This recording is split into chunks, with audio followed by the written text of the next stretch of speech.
Alhamdulillahi Rabbil Alamin.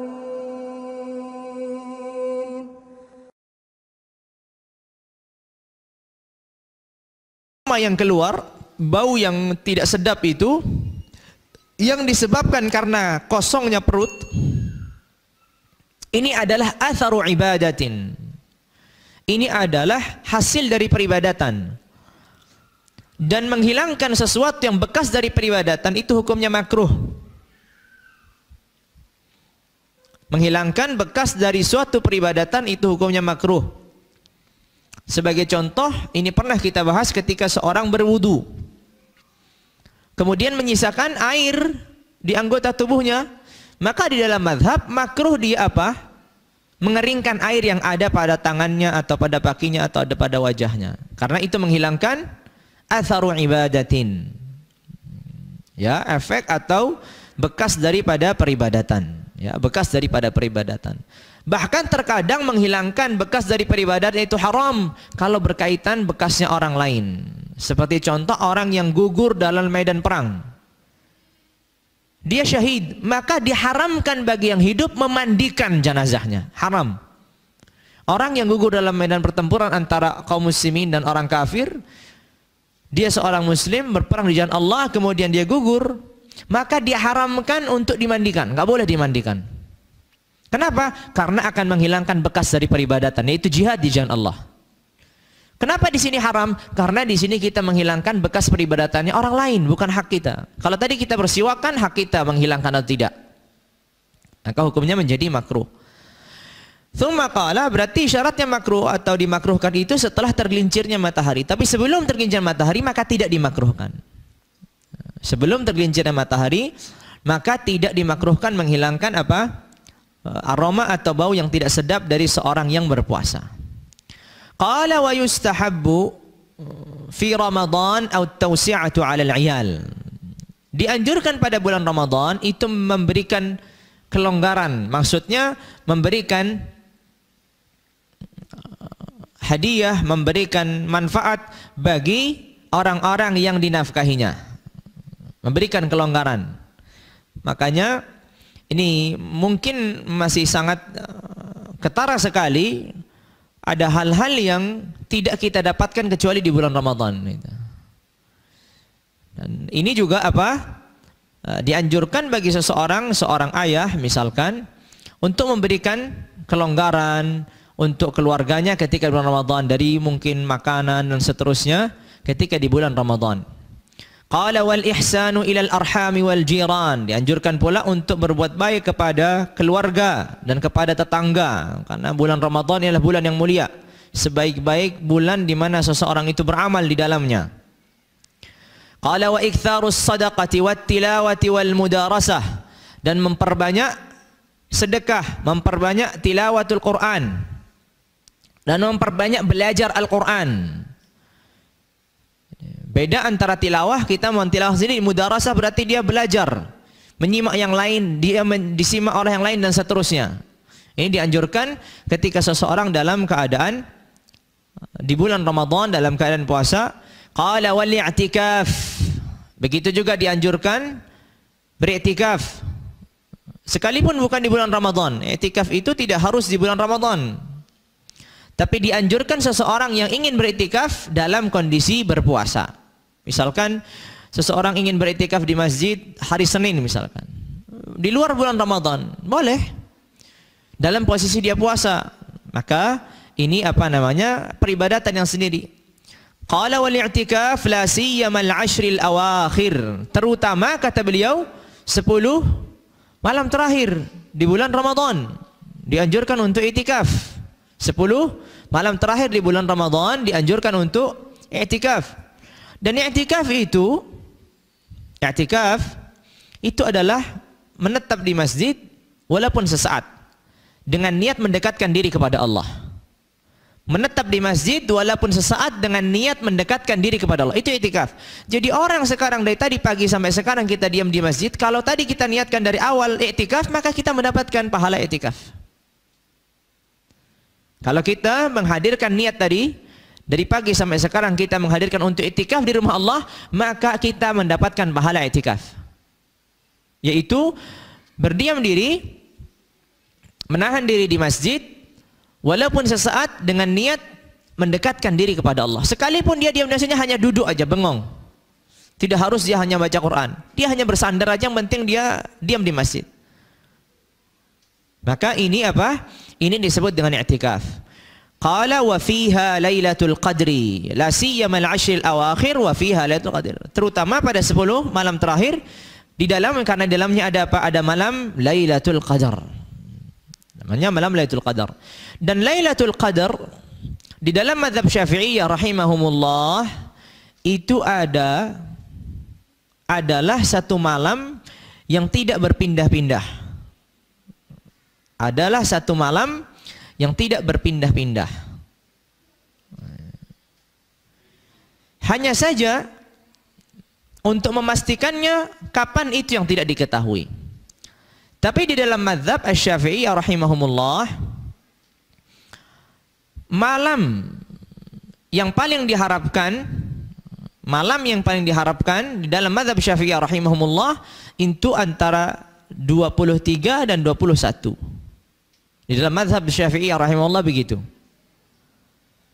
Malam yang paling diharapkan di dalam mazhab Syafi'iyah rahimahullah itu antara malam 21 atau malam 23. Ini dalam mazhab Syafi'iyah dan tidak berpindah-pindah setiap tahunnya. Ya hanya di situ aja. Karena kan kita mengetahui bahwasanya banyak di kalangan ahlul ilmi berpandangan bahwasanya malam Lailatul Qadar itu bisa berpindah-pindah dari tahun ke tahun. Dari tahun ke tahun. Dan ada juga sebagian lebih condong menguatkan apa yang malam 27. Yaitu pendapat sebagian ulama begitu. Tapi dalam mazhab Syafi'iyah rahimahumullah, malam yang paling diharapkan adalah 21 ataupun 23. Ya, malam 21 ataupun 23. Kemudian wa yaqulu fiha, dan dianjurkan ketika menemui malam itu, Allahumma innaka afuwun tuhibbul afwa fa'fu anni.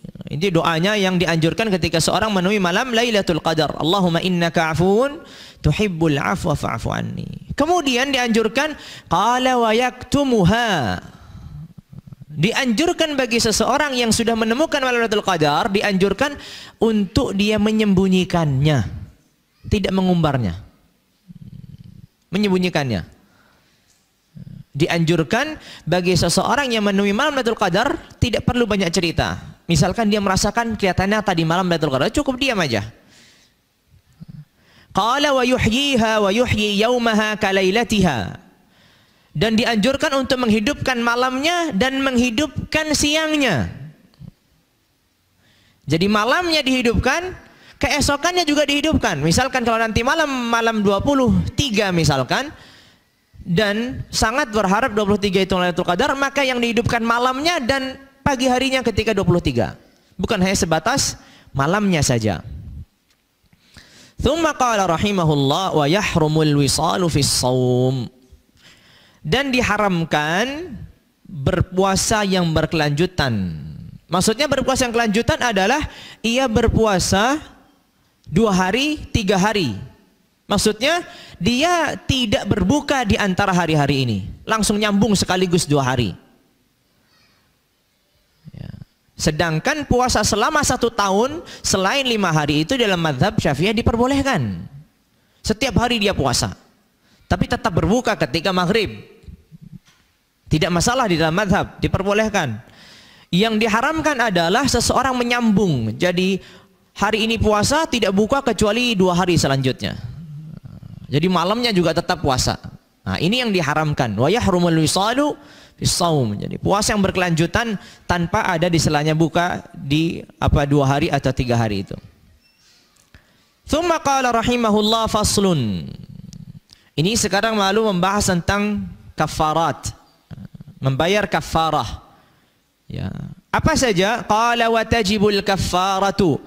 Diwajibkan kafarah itu ala man afsada shauma yaumin min Ramadan bil jima'.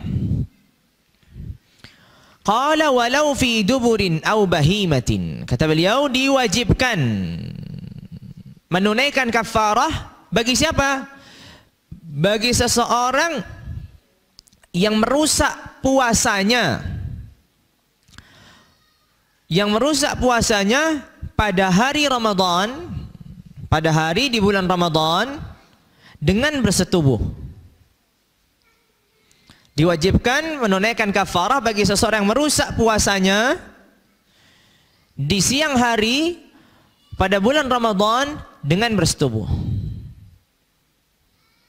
Perhatikan baik-baik quyud atau ikatan-ikatannya. Kata beliau, walau fi duburin, walaupun bersetubuhnya itu di dubur, au fi bahimatin, atau dengan hewan.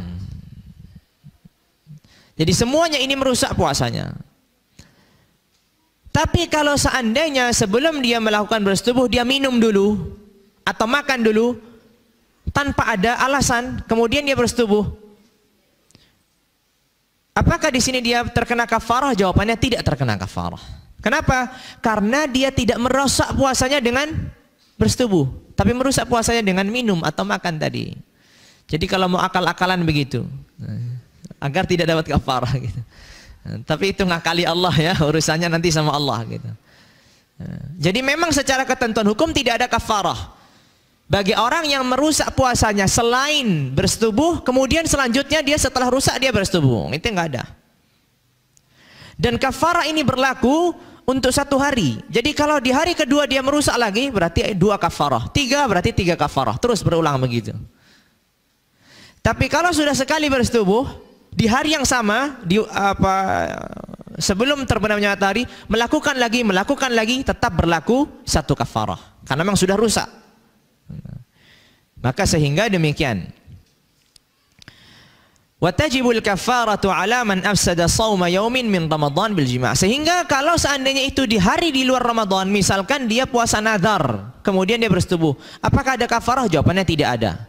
Dia puasa qadha, mengganti puasa Ramadan, kemudian ketika mengganti dia melakukan demikian, maka juga tidak ada kafarah. Khusus pada siang hari di bulan Ramadan. Dan yang merusak dengan bersetubuh. Bagaimana kalau orang musafir? Orang musafir dia berbuka langsung dengan bersetubuh, dia tidak merusak. Karena memang diperbolehkan baginya berbuka. Bagaimana orang yang sakit? Yang memang memiliki keringanan rukhsah untuk berbuka, juga tidak apa? Tidak mendapat kafarah. Kau masih mikir-mikir ke sana? Baik. Qala la 'alal mar'ah. Yang diwajibkan membayar kafarah itu adalah suami atau laki-laki yang menggauli, bukan yang digauli. Sedangkan wanita tidak diwajibkan. Sedangkan wanita tidak diwajibkan membayar kafarah. Jadi yang terus wanita apa diwajibkan? Dia hanya membayar 1 hari itu aja, mengganti 1 hari, saum puasa 1 hari. Yang laki-laki yang bayar kafarah. Walaupun yang ngajak yang perempuan. Jadi tetap saja yang bertanggung jawab adalah yang laki-laki. Yang bayar kafarah adalah yang laki-laki, bukan yang perempuan. Qala wala 'ala man jama'a nasiyan aw mukrahan. Dan tidak pula diwajibkan membayar kafarah bagi seseorang yang melakukannya dalam keadaan lupa atau dalam keadaan terpaksa, berharap. Ima dia lupa atau terpaksa, maka ini tidak ada kafarah baginya. Walaupun puasanya tidak dianggap rusak, karena puasanya tidak dianggap rusak. Karena orang kalau lupa bersetubuh maka tidak dianggap puasanya rusak. Lanjut setelah itu dia tinggal apa? Tinggal lanjut puasa. Karena dia tadi menggaulinya dalam keadaan apa? Lupa. Ataupun dalam keadaan terpaksa seperti orang dipaksa tadi makan, maka tidak batal puasanya. Tidak batal puasanya, dilanjut saja dan tidak perlu mengganti.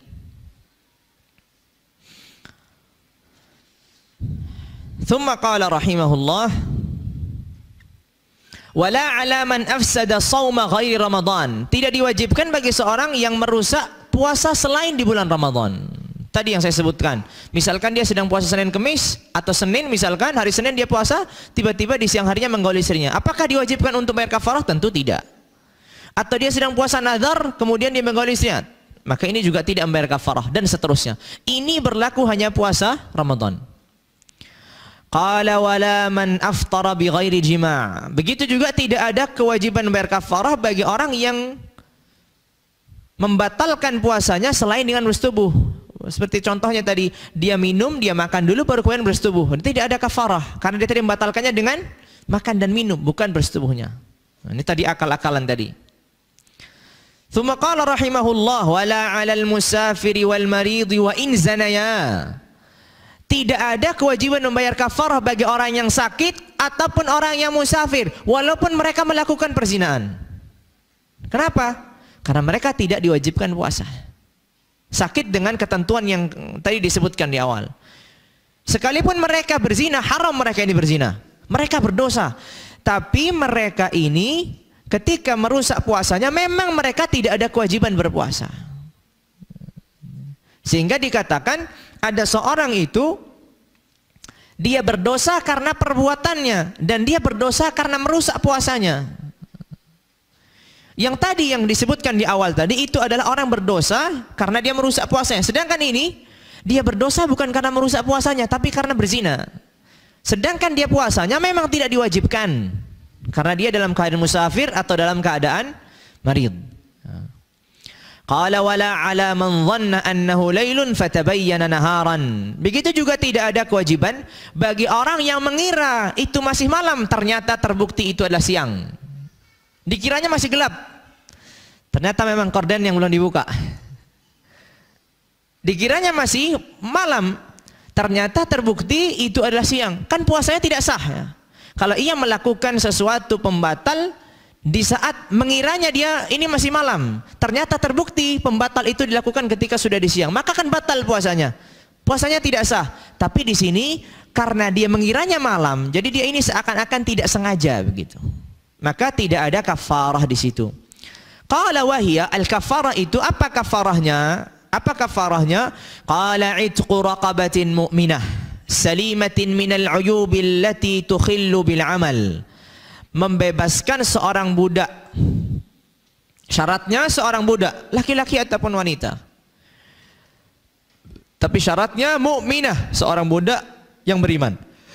Jadi kalau dia membebaskan seorang budak yang kafir, ahli kitab atau musyrik atau majus, maka tidak sah. Harus seorang budak yang mukminah. Kemudian juga apa? Al-salimatin minal uyubi allati tukhillu bil amal. Seorang budak yang tidak cacat. Tidak cacat mental, tidak cacat anggota tubuhnya. Budak yang sempurna. Artinya budak yang bisa digunakan untuk atau diperintahkan untuk bekerja. Qala fa illam yajid, kalau dia tidak mendapatkan budak seperti zaman kita sudah tidak ada perbudakan, qala shama syahraini mutatabi'ain. Ia berpuasa 2 bulan berturut-turut. Ia berpuasa 2 bulan berturut-turut. Tentu berat ini. Dia 1 bulan aja nggak berhasil. Gimana mau 2 bulan? Tapi kata beliau, shama syahraini mutatabi'ain. 2 bulan berturut-turut, tidak boleh adanya terputus. Sekalipun terputusnya dengan sakit ataupun dengan safar, nggak boleh. Harus terus. Sekali dia terputus berarti ngulangin dari awal. Qala fa illam yaqdir at'ama 60 miskinan kulla wahidin muddan. Kalau dia tidak mampu, maka dia memberi makan kepada 60 fakir ataupun miskin. Setiap fakir diberikan 1 mud. Setiap fakir diberikan 1 mud.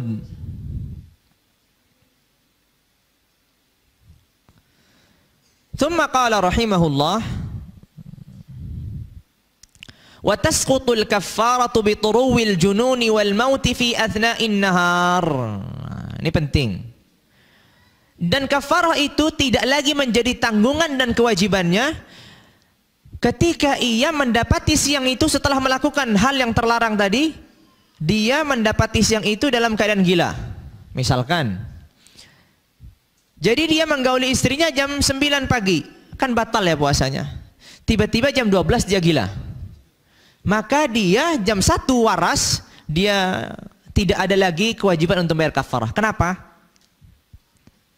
Karena dikatakan, andai kata dia tadi tidak melakukan bersetubuh tadi, dia gila pun, dia puasanya ini sudah tidak dianggap. Jadi tidak ada kewajiban untuk puasa pada hari itu. Kenapa? Karena gila. Seakan-akan dia tidak wajib puasa pada hari itu. Jadi kalau dia melakukan kesalahan pada waktu hari itu, maka seakan-akan tidak dihitung sebagai orang melakukan kesalahan. Jadi ini menyelamatkan begitu.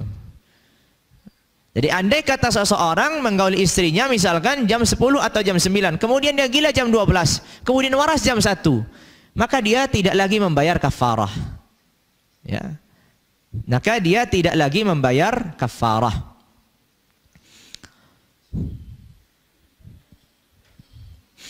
Thumma qala rahimahullah, la bil maradhi was safar, tapi tidak gugur dengan adanya sakit. Nah, tidak bisa gugur. Misalkan setelah dia menggauli jam 9, jam 10 dia sakit. Yang mana sakit ini semakin parah, semakin parah, semakin parah sampai terbenam matahari. Apakah gugur membayar kafarahnya? Jawabannya tidak. Berbedanya dengan orang gila tadi, orang sakit kalau dia tidak berpuasa dia harus mengganti. Tapi orang gila dia tidak harus mengganti. Tidak harus mengganti. Sehingga sekalipun dia menggauli kemudian dia sakit, kafarah itu tetap menjadi tanggung jawabnya. Begitu juga kalau dia safar. Begitu juga kalau dia safar. Qala wala bil i'sar. Dan tidak gugur juga ketika dia tidak mampu. Misalkan dia tidak mampu membebaskan budak, dia tidak mampu puasa, dia tidak punya harta untuk membayar it'am tadi, memberikan makan. Sekalipun dia tidak mampu tiga-tiganya ini, bukan berarti dia gugur, tapi ini menjadi tanggungannya sampai dia meninggal. Kalau ternyata saya meninggal tidak mampu, ya sudah berarti gugur. Jadi ketika misalkan setelah Ramadan dia berusaha untuk mencari budak tidak ketemu, dia tidak mampu puasa 2 bulan berturut-turut, kemudian dia mencari harta untuk memberikan it'am 60 pada fakir miskin juga tidak dapat. Ini masih menjadi tanggungannya sampai kapanpun, kecuali dia meninggal dalam keadaan tidak mampu, maka Allah maafkan. Tapi dia tidak gugur kewajibannya sampai mendapatkannya suatu saat. Qala wa likulli yawmin yufsiduhu kaffarah. Kata beliau, setiap satu hari yang dirusaknya dengan melakukan bersetubuh tadi, itu ada satu kafarah. Berarti kalau dia 3 hari, berarti bayar 3 kafarah. Berarti 3 budak atau 6 bulan gitu. Jadi 2 bulan, 2 bulan, 2 bulan gitu kan. Atau 60 kali 3 pada fakir miskin. Baik, memberikan makan. Tsumma qala rahimahullah, wa yajibu muddun min ghalibi qutil balad. Makanan yang diberikan itu adalah, kata beliau, wa yajibu muddun min ghalibi qutil balad wa yusrabu ila al-fuqara'i awil masakin li kulli yawm yukhraju min tarikati man mata wa alaihi shaumin Ramadan aw ghairihi wa tamakkana min al-qada. Kata beliau, ini gambaran bagi seseorang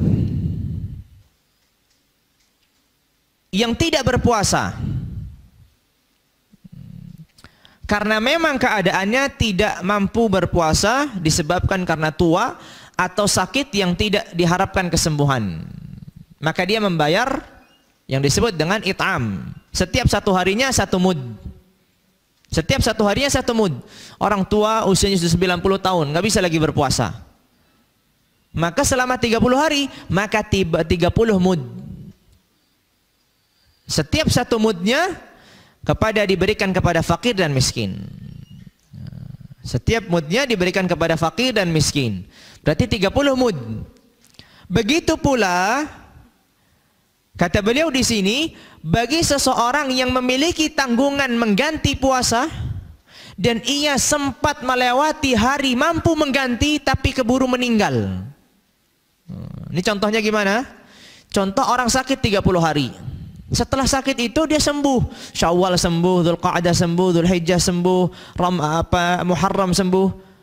Tapi ia nggak sempat membayar. Maksudnya nggak sempat, dia tidak menyempatkan diri. Sebenarnya dia mampu membayar. Maksudnya dia mampu mengganti. Tapi dia sengaja, nantilah kalau nanti aja saya mau gantinya di bulan Rajab misalkan, atau di bulan Sya'ban misalkan, atau di bulan Jumada misalkan. Ternyata di bulan Rabiul Awal meninggal. Pertanyaannya, dia tadi memiliki waktu dan kesempatan untuk mengganti atau tidak? Ia memiliki kesempatan dan waktu untuk mengganti, tapi dia tidak mengganti. Maka di sini diwajibkan dari harta yang ditinggal itu dikeluarkan makanan untuk dibagikan kepada fakir dan miskin. Sesuai dengan berapa yang dia tidak berpuasa di situ. Misalkan dia 10 hari, maka ya 10 mud. Dikeluarkan dari mana 10 mud ini? Dari tarikahnya, dari peninggalan harta warisnya. Itu bagi siapa? Bagi seseorang yang memiliki tanggungan puasa dan memiliki waktu untuk mengganti. Tapi dia tidak mengganti, keburu meninggal dunia. Terburu dia apa? Meninggal dunia. Kalau seandainya seseorang tidak puasa, artinya punya tanggungan, harus mengganti, dan ternyata juga tidak memiliki kesempatan untuk mengganti. Misalkan dia selama 30 hari Ramadan dia buka, masih muda misalkan, usia 25 tahun, dia berbuka selama 30 hari karena dia sakit. Setelah masuk Syawal dia tidak sembuh dan kemudian langsung meninggal. Dan langsung meninggal. Di sini pertanyaannya, orang ini tidak memiliki kesempatan untuk mengganti. Orang ini tidak memiliki kesempatan untuk mengganti. Artinya tidak ada kewajiban bagi dirinya. Karena tadi dikatakan divonis sama dokter, misalkan ini insya Allah bisa sembuh, nanti insya Allah beberapa hari penanganan sembuh, tidak akan lama penyakitnya. Tapi Allah mentakdirkan hal yang lain. Tiba-tiba ia meninggal di bulan Syawal dan belum sempat untuk membayar atau mengganti puasanya. Maka di sini tidak ada kewajiban membayar it'am kepada orang fakir dan miskin yang diambilkan dari hartanya. Karena memang ia tidak apa? Karena memang ia tidak ada kesempatan untuk mengganti. Berbeda kalau memang orang yang kewajibannya menggantinya dengan it'am. Misalkan orang yang tua tadi sampai meninggal belum sempat memberikan kepada fakir dan miskin, maka di sini tetap harus memberikan. Setelah meninggal pun tetap harus diberikan oleh keluarganya. Misalkan orang tua usia 90 tahun, dia tidak puasa 30 hari dan belum mengeluarkan fidyahnya, belum mengeluarkan it'amnya selama 30 hari itu. Kemudian dia wafat. Apakah ini dikeluarkan dari hartanya? Naam, dikeluarkan, diambil sebelum dibagi warisnya. Tsumma qala rahimahullah au ta'adda bi fitrihi. Atau juga orang yang berbuka puasa tanpa ada sebab, kemudian ia meninggal. Ia memiliki waktu untuk membayar atau tidak memiliki waktu untuk membayar. Misalkan orang, subhanallah, kita banyak mendapatkan kasus begini, orang tidak pernah puasa, 30 hari dia nggak puasa. Kenapa? Nggak ada sebab. Sehat-sehat, tidak ada penghalang sama sekali. Tapi dia nggak mau puasa. Berarti dia sengaja apa? Tidak puasa. Berarti dia ada kewajiban untuk mengganti. Sekarang ternyata orang ini meninggal. Maka di sini apa? Kewajibannya diambilkan dari hartanya untuk apa? Untuk it'am. Selama hidupnya tidak pernah berpuasa. Berarti tinggal dihitung aja. Tadi tinggal dihitung berapa? 30 hari, 30 mud, terus begitu. Maka kata beliau, au ta'adda bi fitrihi. Ini diberi apa? Dikeluarkan. Ada cara yang lain selain memberikan it'am. Qala aw yasumu anhu qaribuhu aw man adzina lahu al-warithu aw al-mayyit. Kalau orang eman dengan mengeluarkan hartanya, bisa dengan cara lain, yaitu apa? Dengan cara berpuasa atas nama orang yang memiliki tanggungan tadi. Misalkan ada seorang anak mendapati ayahnya 1 bulan ini tidak puasa tanpa ada sebab. Setelah meninggal, ayahnya ini hartanya banyak, tapi sang anak ini eman untuk mengeluarkan dari harta ayahnya sedekah untuk mayit tadi, it'am tadi, untuk yang menebus 30 hari tadi. Kemudian dia memilih, yang penting saya puasa. Akhirnya dibagi kepada saudara-saudaranya. Setiap satu orang misalkan 1, misalkan anaknya ada berapa gitu. Maka ini bisa. Jadi pilihannya 2. Kalau dia tidak it'am, memberikan makanan, atau dia apa? puasa atas nama yang memiliki tanggung jawab tadi. Memiliki tanggungan untuk puasa tadi. Misalkan orang selama 30 hari dia sengaja berbuka tanpa ada alasan, kemudian dia meninggal. Di sini anak-anaknya ada dua cara. Imma membayarkan fidyah setiap harus 1 hari 1 mud, atau anak-anaknya berpuasa atas nama ayahnya. Kalau misalkan selama 20 tahun misalkan tidak pernah puasa begitu, 30 hari kali 20, lalu kemudian anak-anaknya eman untuk mengeluarkan apa? Eman untuk mengeluarkan harta. Maka di sini kemudian anak-anaknya bersepakat untuk apa? Untuk puasa atas nama yang meninggal. Silahkan, nggak apa-apa. Kalau mau apa berkorban begitu nggak apa-apa. Tapi kalau sudah harinya sudah ratusan hari, siapa yang mau berkorban begitu? Qala auman adina. Jadi boleh bagi kerabatnya untuk berpuasa atas nama yang meninggal ini. Begitu juga boleh orang yang diberikan izin oleh ahli waris. Misalkan keluarganya nggak ada yang mau puasa, tiba-tiba ada sahabat teman dekatnya, ya sudah, kalian nggak mau mengeluarkan uang untuk fidyah dia, biar saya yang puasa untuk menggantikannya. Nggak apa-apa, dia baik hati ini. Kata beliau, au man adzina lahul warith awil mayyit, atau memang diizinkan orang yang sudah meninggal. Misalkan orang yang sudah meninggal itu menulis wasiat, kalau seandainya nanti saya meninggal, tolong puasa saya ini yang saya sengaja 30 hari tidak puasa ini, tolong kamu gantikan. Misalkan berwasiat kepada temannya, nggak masalah. Ini salah satu tempat di mana seorang yang hidup bisa mewakili peribadatan bagi orang yang meninggal, yaitu puasa. Ini salah satu keadaan di mana seorang yang hidup bisa mewakili peribadatan orang yang sudah meninggal. Orang yang sudah meninggal punya tanggungan puasa 30 hari sengaja tanpa ada udzur. Maka di sini kemudian datang anak-anaknya bersepakat, anaknya misalkan 10 orang, maka kemudian setiap satu orangnya 3 hari, 3 hari, 3 hari, 3 hari, kan jadi 30. Ini boleh. Thumma qala rahimahullah wa yajibul muddu aidan ala man la yaqdiru ala as-shaum li haramin aw maradin la yurja bur'uhu. Ini tadi yang saya tegaskan di awal, diwajibkan untuk satu harinya 1 mud bagi orang yang tidak diharapkan kesembuhannya dan bagi orang yang sudah tua, tidak diharapkan lagi bisa kembali muda gitu. Maka ini dia sudah tidak mampu berpuasa, maka dia apa? Maka ia mengganti setiap 1 harinya dengan 1 mud yang diberikan kepada fakir ataupun miskin. Thumma qala rahimahullah, ini tadi pertanyaan Pak Anan.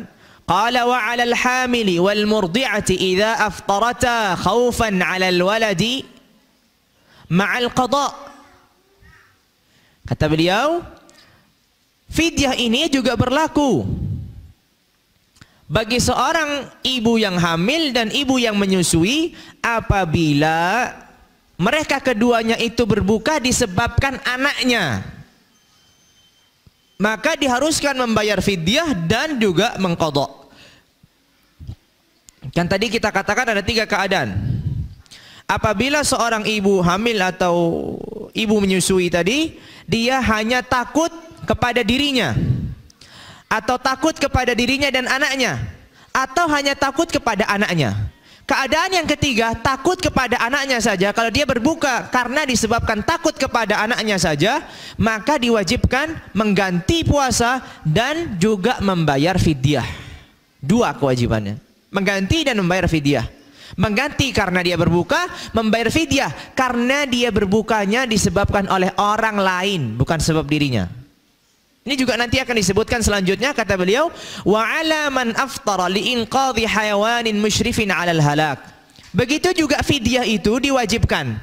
Fidyah dan mengganti ini, mengganti puasa dan fidyah diwajibkan bagi seseorang yang menyelamatkan hewan ataupun manusia yang terhormat. Nanti akan saya sebutkan hewan ataupun manusia yang terhormat dan dia dalam posisi akan mati.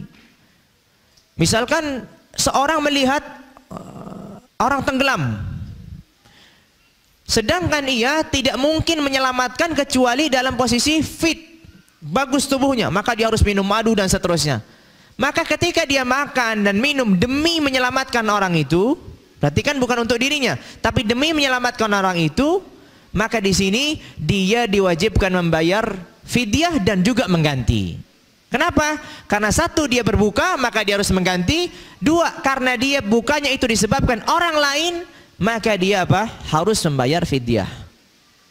Tapi itu dikhususkan kalau dia menyelamatkan manusia ataupun hewan yang terhormat. Karena di sana ada manusia yang tidak terhormat ataupun hewan yang tidak terhormat. Kalau hewan yang tidak terhormat itu sebagai contoh adalah anjing dan babi. Maksudnya kalau babi jelas tidak terhormat. Mau dia babinya jinak, mau dia babinya liar, seperti apapun babi ini hewan tidak terhormat. Kalau anjing, anjing itu terbagi menjadi dua. Anjing yang terhormat, anjing yang tidak terhormat. Maksudnya anjing yang tidak terhormat itu adalah anjing yang galak, anjing yang liar, ini tidak terhormat. Artinya boleh seseorang membunuhnya. Tapi kalau anjing yang jinak atau anjing yang menjaga rumah dan seterusnya, ini tidak boleh bagi seorang membunuhnya. Tidak boleh bagi seorang membunuhnya. Sehingga kalau seseorang menyelamatkan anjing yang dalam posisi begini, maka kemudian dia berbuka, dia boleh berbuka, tapi catatannya dia harus mengganti puasa dan ia harus juga apa? Membayar fidyah. Kemudian seorang manusia yang terhormat juga ada juga manusia yang tidak terhormat. Sebagai contoh, seorang murtad, dia menyelamatkan orang yang murtad. Di sini nggak usah diselamatkan, karena kematiannya itu sudah bagian dari ketentuan syariat. Orang yang murtad itu kan hukumnya dibunuh. Jadi kalau dia tenggelam, biarkan dia tenggelam. Memang sudah ketentuannya begitu. Kecuali dia, tolong saya mau tobat, nah, nanti beda ceritanya. Kecuali dia, kamu tobat nggak? Nggak tobat, saya tolong. Nggak tobat, biarin dia mati. Nah, itu mungkin berbeda lagi ceritanya nanti. Maka sehingga manusia yang dalam keadaan demikian kita tidak perlu apa? Bantu dia.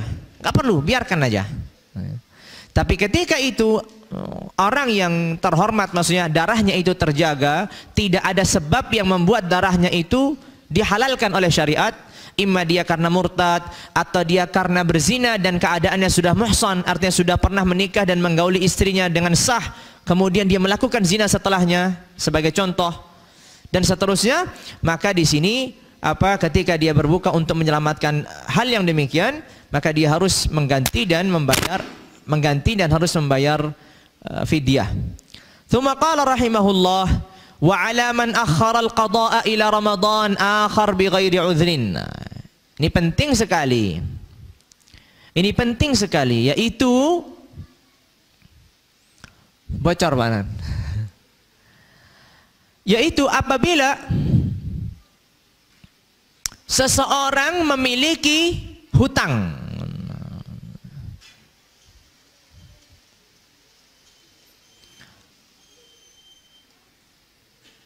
Apabila seseorang memiliki hutang. Jadi misalkan nih saya, andai kata Ramadan tahun lalu 1440. Tahun lalu saya punya hutang 10 hari. Saya punya kesempatan untuk mengganti, tapi saya sengaja mengakhirkan sampai datang Ramadan 1441. Akhirnya saya mengganti pada bulan Syawal 1441. Berarti saya ini telah mengganti Ramadan pada tahun 1440 sampai datangnya Ramadan yang berikutnya.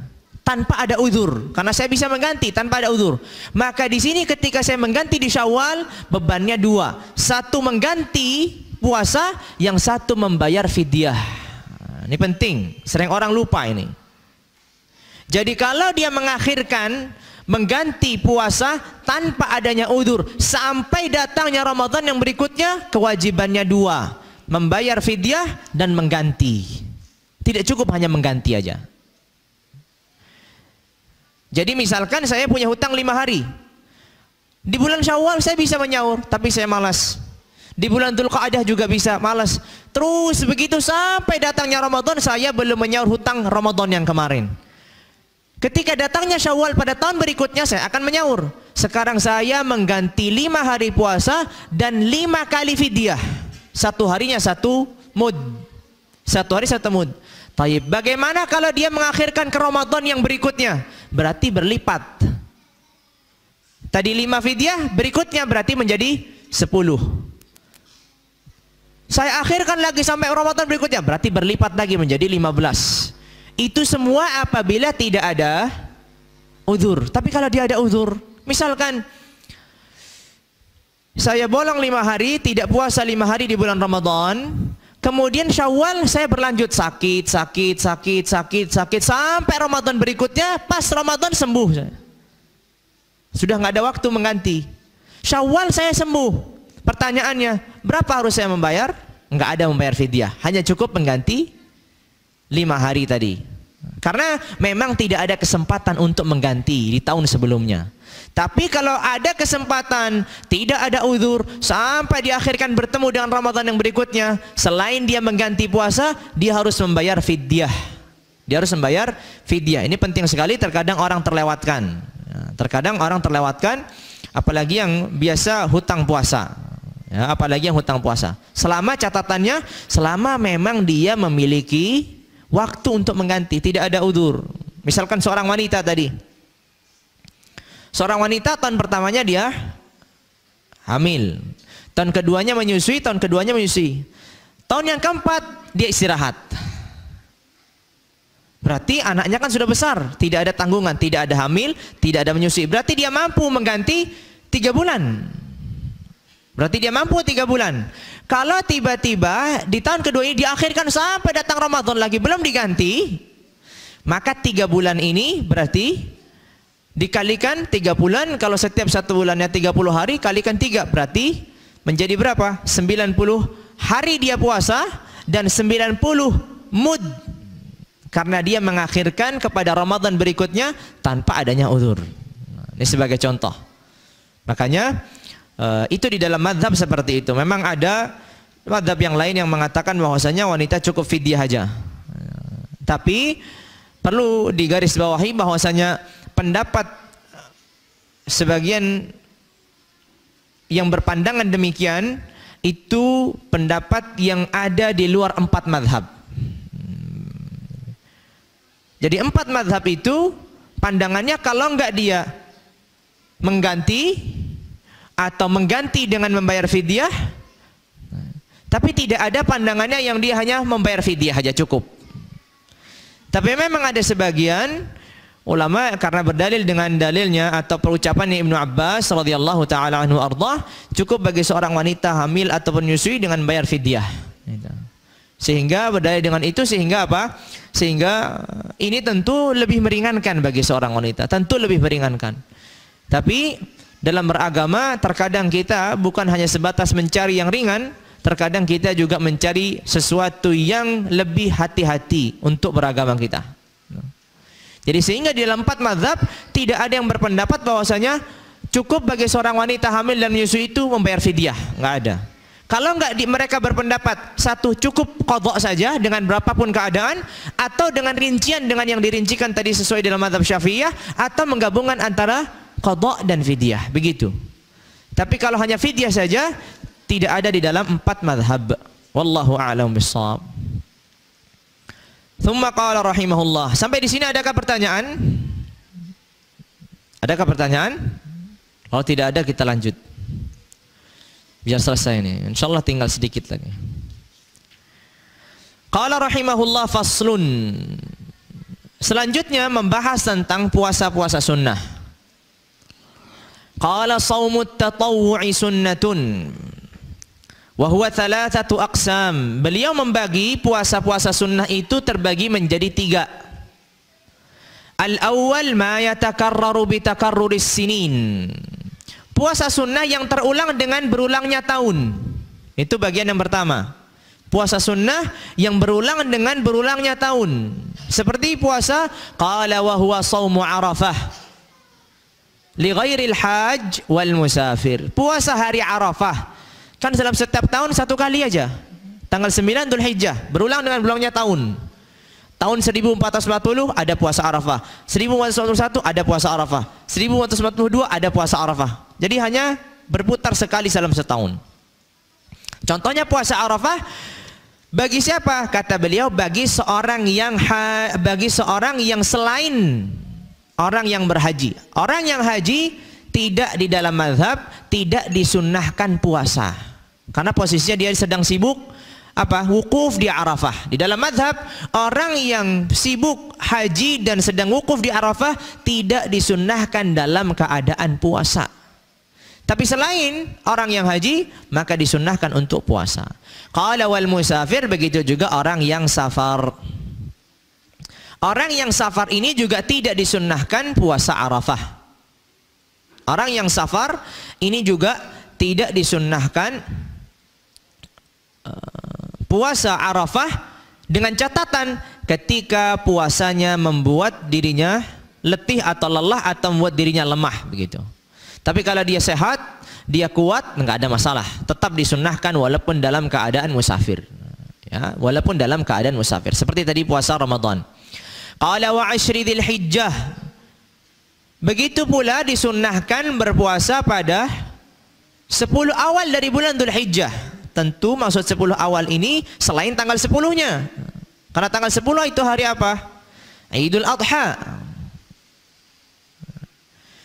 Dianjurkan bagi seseorang puasa 10 awal Dzulhijjah selain tanggal 10-nya, karena 10-nya haram puasa. Karena itu Idul Adha. Jadi tanggal 1, 2, 3, 4 sampai tanggal 9 di bulan Dzulhijjah ini dianjurkan seseorang untuk puasa. Ini kan berulang setiap berulangnya tahun. Qala wa Ashura wa Tasu'a wal 11 minhu. Begitu pula puasa pada 10 Muharram, 9 Muharram dan 11 Muharram. 3 hari. 9, 10, 11. Jadi utamanya yang paling sempurna itu puasa 3 hari. 9, 10, 11. Di bawahnya 9 dan 10. Di bawahnya 10. 10 aja. Jadi utamanya puasa 3 hari. 9, 10, 11. Di bawahnya lagi 9, 10. Atau 10, 11. Di bawahnya lagi hanya 10. Itu sunnahnya begitu puasa Ashura. Dan ini juga berulang dengan berulangnya tahun ya, masih dalam bagian yang pertama. Tsumma qala rahimahullah wa sittin min Syawal. Begitu juga puasa sunnah yang lainnya adalah 6 hari dari bulan Syawal. Man shama Ramadan thumma atba'ahu sittan min Syawal faka'annama shama ad-dahr. Orang yang puasa Ramadan kemudian diikuti dengan 6 hari di bulan Syawal, seakan ia puasa 1 tahun. Artinya 1 puasa dihitung dengan 10 kali lipat. Sehingga 36 hari menjadi 360 hari begitu. Qala wa sunnata waliha wa ittisaluha bil Id. Dan disunnahkan dalam puasa Syawal ini berkelanjutan. Disunnahkannya berkelanjutan, 6 hari langsung berturut-turut. Disunnahkannya pula bersambung dengan hari Id. Maksudnya bersambung dengan hari Id, 1 hari Id, hari keduanya langsung puasa. Ini susah bagi orang Indonesia ini. Masih musim lebaran. Tapi sesungguhnya saya mengamati dan melihat kan di dalam orang Jawa itu ada lebaran ketupat begitu ya. Itu nampaknya ada kaitannya dengan puasa ini. Karena puasa ketupat lebaran ketupat itu 6 hari setelah itu. Jadi bisa jadi memang dulu tradisinya sudah ada. Setelah hari lebaran itu langsung puasa. Maka setelah 6 hari kemudian baru ada lebaran baru lagi, yaitu lebaran ketupat. Maka sehingga ini ada, tapi zaman sekarang susah sekali. Tapi ini masih sangat terjaga di negara Arab. Di negeri Yaman ataupun di negeri Saudi ataupun yang lainnya, Idul Fitri itu cukup 1 hari. Hari kedua langsung berubah menjadi seperti Ramadan lagi. Bedanya nggak ada sholat tarawih aja. Jadi begadangnya juga begadangnya sama, habis subuhnya juga tidur sampai zuhur begitu. Orang Arab kan begitu kalau Ramadan. Jadi full malamnya bekerja, full malamnya dia mencari nafkah, ketika paginya sudah istirahat, apalagi habis subuh. Jadi jangan diharap kalau di ibu kota Son'a itu ketika di Yaman, setelah subuh itu jangan harap ada angkot. Jalan-jalan semua sepi. Sampai nanti mulai sedikit, mulai ada jam 10, jam 11 itu mulai 1, 2 sudah mulai ramai. Terlebih lagi 10 hari terakhir, udah semakin lagi sepi lagi kalau sudah pagi. Nah ketika Syawal juga mengikuti begitu. Jadi 1 hari lebaran langsung nyambung.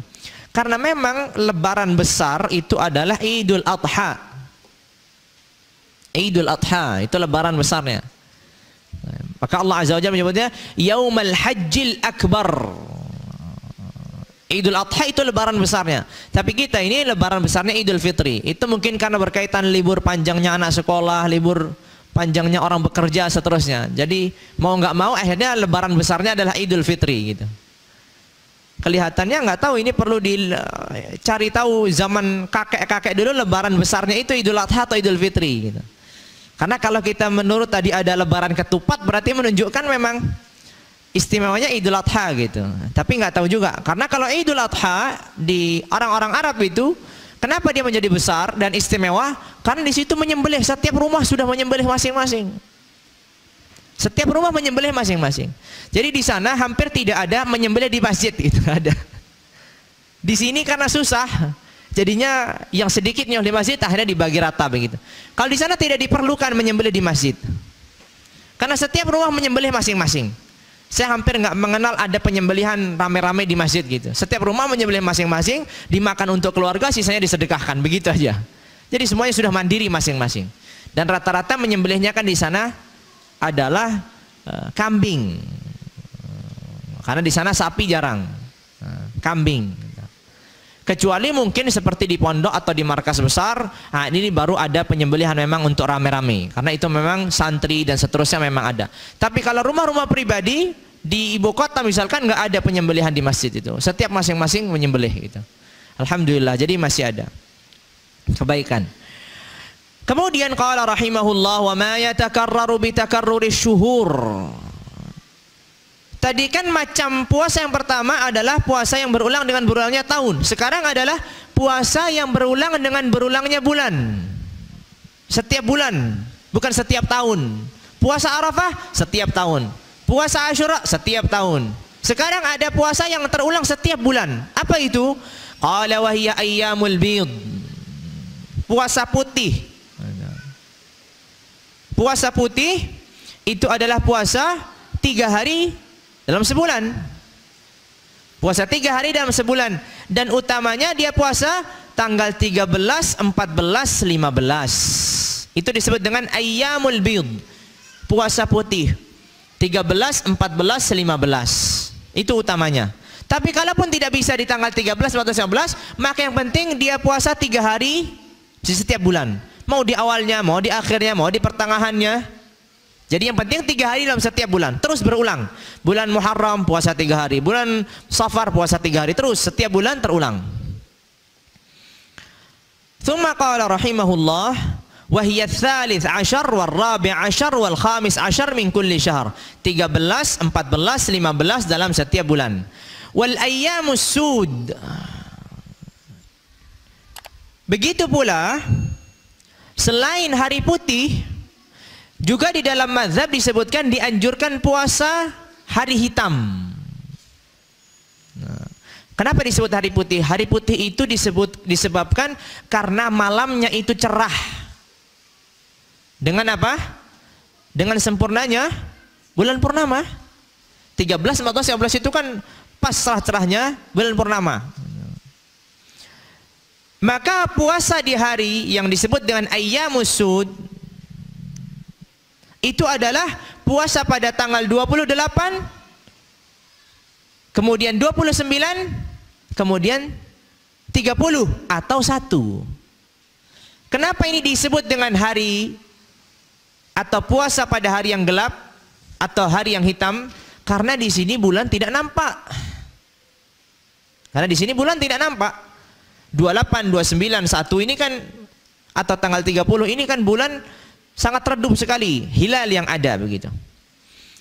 Qala wa ma yatakarraru bi takarruril asabi'. Bagian yang ketiga dari puasa-puasa sunnah adalah puasa yang berulang dengan berulangnya minggu, pekan. Tadi berulang tahun, sekarang tadi bulan, kemudian sekarang yang berulang dengan berulangnya pekan. Setiap satu pekan ada puasa. Qala wa huwal itsnain wal khamis. Puasa Senin dan Kamis. Qala wa yusannu shaumul ashhuril hurum. Dianjurkan, disunnahkan pula berpuasa pada bulan-bulan yang diharamkan. Apa saja bulan-bulan yang diharamkan? Seluruhnya. Puasa full. Wahiya Dzulqa'dah wa Dzulhijjah wa Muharram wa Rajab. Puasa pada bulan Dzulqa'dah, puasa pada bulan Dzulhijjah selain hari-hari yang diharamkan. Tanggal 10, 11, 12, 13. Ini kan hari diharamkan di bulan Dzulhijjah. Tapi selain itu dianjurkan. Jadi Dzulqa'dah, Dzulhijjah, Muharram, kemudian Rajab. 4 bulan. Yang disebut dengan bulan-bulan yang diharamkan. Bulan-bulan yang diagungkan, dimuliakan. Dianjurkan seseorang berpuasa. Kalau nggak bisa full, dia puasa, memperbanyak puasa di dalamnya. Qala wa Rajab, qala wa kadza shaumu Sya'ban. Dianjurkan pula dia memperbanyak atau puasa seutuhnya pada bulan Sya'ban.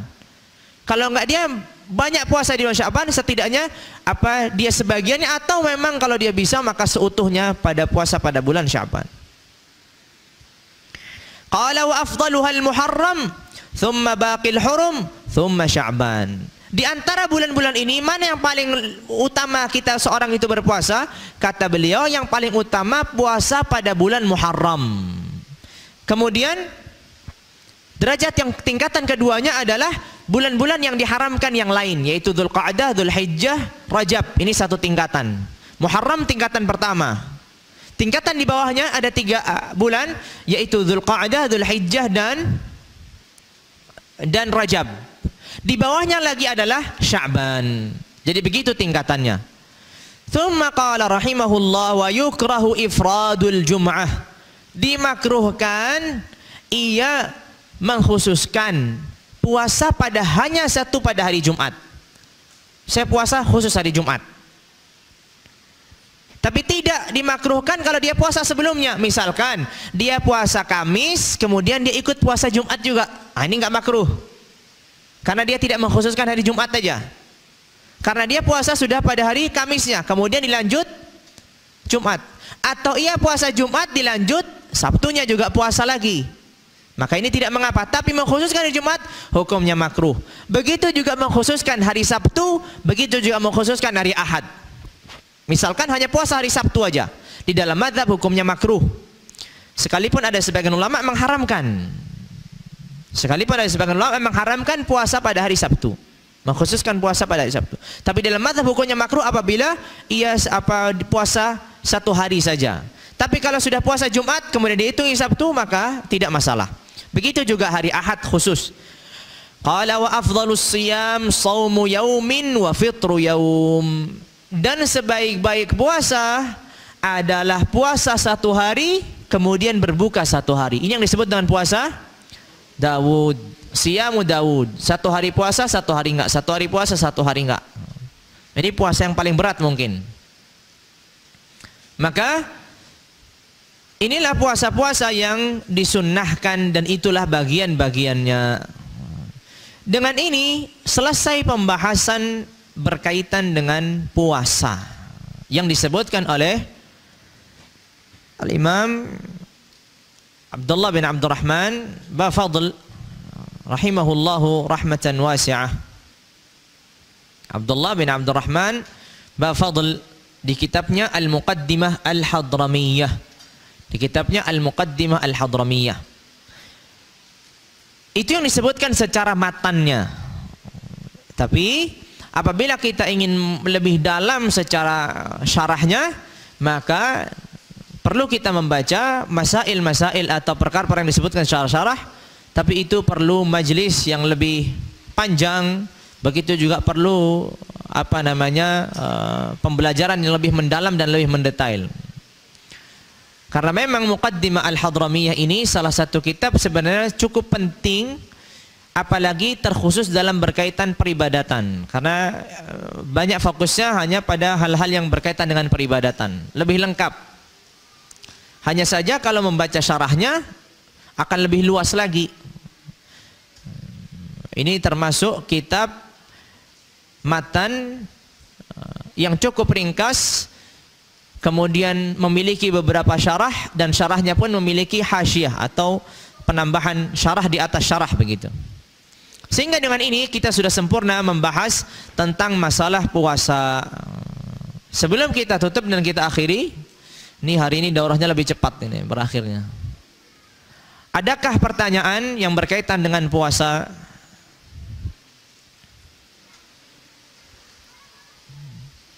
Adakah pertanyaan yang berkaitan dengan pembahasan kita pada pagi hari ini sampai siang, sampai ini menjelang sore? Nah, silahkan.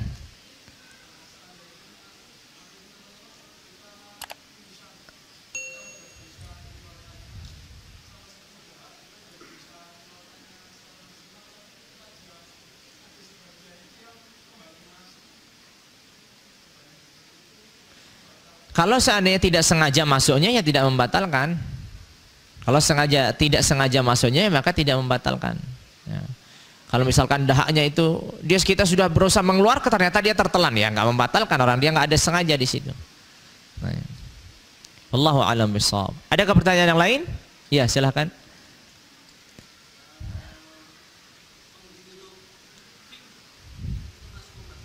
Nah, ya ini bagus. Menghirup fix. Menghatalkan puasa atau tidak? Sekarang fix itu ada minyaknya, ada cairannya nggak? Ada. Kalau dia ada cairannya, kemudian bersatu dengan ingusnya, kemudian ingusnya ini dihirupnya, dia akan masuk ke dalam jauf, maka dia membatalkan puasa. Tapi kalau hanya ingus saja murni, ini kan nggak membatalkan puasa. Tapi ketika ada sesuatu cairan bercampur dengannya, membatalkan puasa. Begitu pula orang yang sakit asma. Orang sakit asma itu kan ada yang semprot begitu ya, yang semprot itu. Nah, semprot itu ada cairannya nggak? Ada. Gitu. Ketika ada cairannya, maka dia membatalkan puasa. Maka ada membatalkan puasa karena akan ditelan masuk ke dalam, maka membatalkan puasa. Ya, ketika demikian. Wallahu a'lam bishawab. Ada pertanyaan yang lain? Silakan.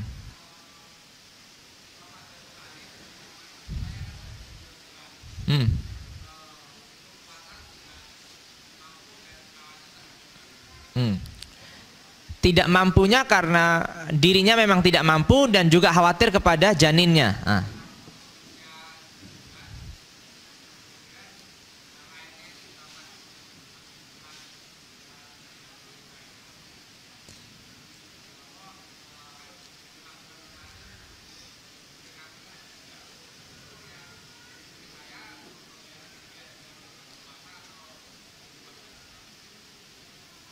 Jadi sekarang bisa mengganti, sudah nggak ada putih, meninggal ininya anaknya. Maka di sini kan sudah kita sebutkan tadi, apabila seorang wanita yang hamil ataupun menyusui, dia berbuka karena takut terhadap dirinya dan takut terhadap janinnya, atau hanya sebatas takut terhadap dirinya, dia berbuka, maka hanya cukup membayar maka dia hanya cukup mengganti puasa, tidak perlu membayar fidyah. Ya, tidak cukup mengganti puasa, tidak perlu membayar fidyah begitu. Berapa hari? 30 hari berarti ya? Iya, 30 hari. Ya. Berarti ya dia mengganti puasanya selama 30 hari itu. Wallahu a'lam bishawab.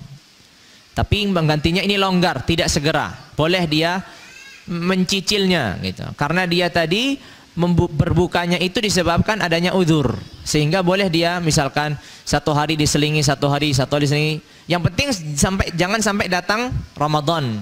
Kecuali kalau sudah mepet, maka harus 30 hari. Misalkan mepet tinggal 1 bulan Syawal, maka semua Syawal Sya'ban misalkan tinggal 1 bulan, maka dia harus puasa di Sya'ban itu. Karena kalau dia mengakhirkan nanti ada fidyah tadi. Karena mengakhirkan nanti ada fidyah.